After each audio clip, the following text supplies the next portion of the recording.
है वो है धारयति इति धर्म।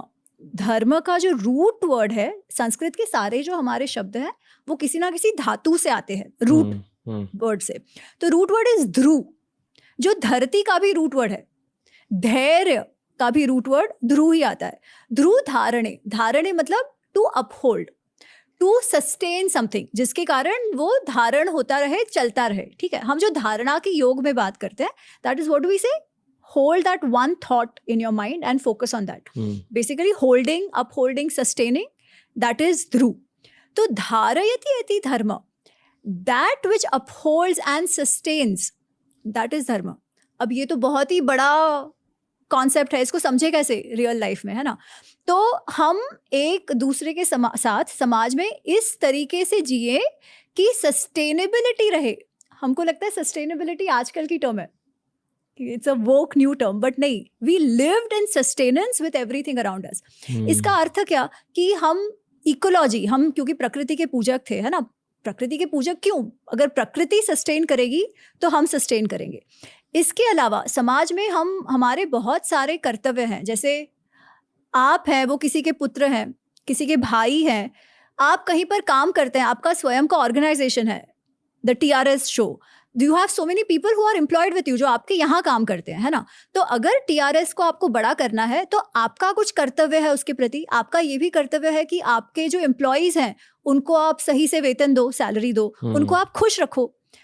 जो आपके एम्प्लॉयज हैं उनको TRS को बड़ा करना है और अपना प्रोग्रेस करते रहना है, तो उनको भी जो कर्तव्य उनको दिया गया है उनको ढंग से करना पड़ेगा। This is your employ employer धर्म।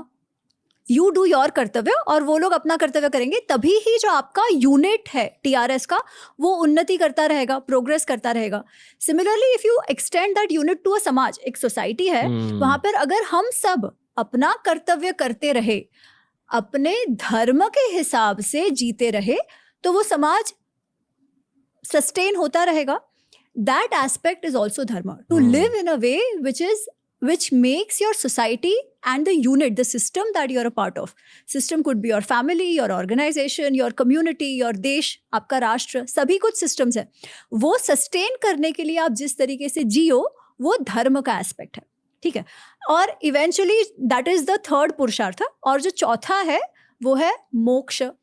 मोक्ष तो चलो ये है ना कि आप मोक्ष की अगर आप कामना करोगे तो मोक्ष नहीं मिलेगा। मोक्ष वो स्थिति है जब आप सारी कामनाओं से रहित हो, और जो संसार चक्र है कि जीवन मरण, हमारे में तो हम कहते हैं ना कि जीवन मरण चलते रहता है, it's not one time, it is a cyclical thing, वो चलते रहता है। तो जब उससे बाहर निकल जाओ और ब्रह्म तत्व में लीन हो जाओ, वो मोक्ष है।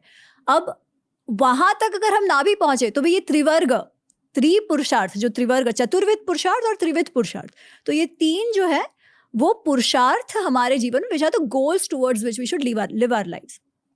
तो इतिहास से तो ये जो समझ है वो हमें धर्मशास्त्रों से मिलती है कि how to live our lives. इसमें धर्मशास्त्र में कौन से आते हैं, तो वेद जो है ना वो तो एक भाग है, उनको इंटरप्रेट करके the dos and don'ts, what to do what not to do, ये आता है धर्मशास्त्रों में, जो स्मृतियों में आता है, which is Manusmriti is one of the many Dharmashastras. Yajnavalkya Smriti, Parashara Smriti, ऐसे बहुत सारे हैं जो अलग अलग टाइम पर लिखे गए to serve as a guidance उस समय के लोगों के लिए, समाज को सस्टेनेबल रखने के लिए कैसे जीना चाहिए सबको, उसका हमको डूज एंड डोंट्स कुछ गाइडेंस देते हैं। ठीक है, दोज आर धर्मशास्त्रस। अब what is Mahabharata? Mahabharata and Ramayana basically हमें कहते हैं कि एक तो थ्योरी है, थ्योरी में ये करो ना करो, ऐसा करोगे तो आपको ऐसा पाप मिलेगा या ऐसा पुण्य मिलेगा। You know, we believe in the karma siddhant कि जैसा करोगे वैसा भरोगे।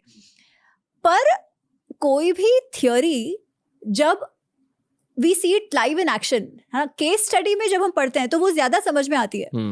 तो महाभारत और रामायण वो केस स्टडीज हैं कि हमारे पूर्वज कैसे जिए, उनके कर्मों का क्या इवेंचुअली उनको कर्म फल मिला, और उनके जीवन से हम हमारे जीवन को कैसे अच्छा बना सकते हैं, इस तरीके से जी सके कि उन्होंने जो गलतियां की वो हम ना करें। ठीक है, that is the purpose of इतिहास। तो महाभारत को अगर समझना हो, जो आपका प्रश्न था, सॉरी घूम फिर के मैं वहां पर आ रही हूँ, तो महाभारत को समझने के लिए सबसे पहले तो हमको महाभारत के कथा को, इतिहास को उसके रूप में समझना होगा। क्यों?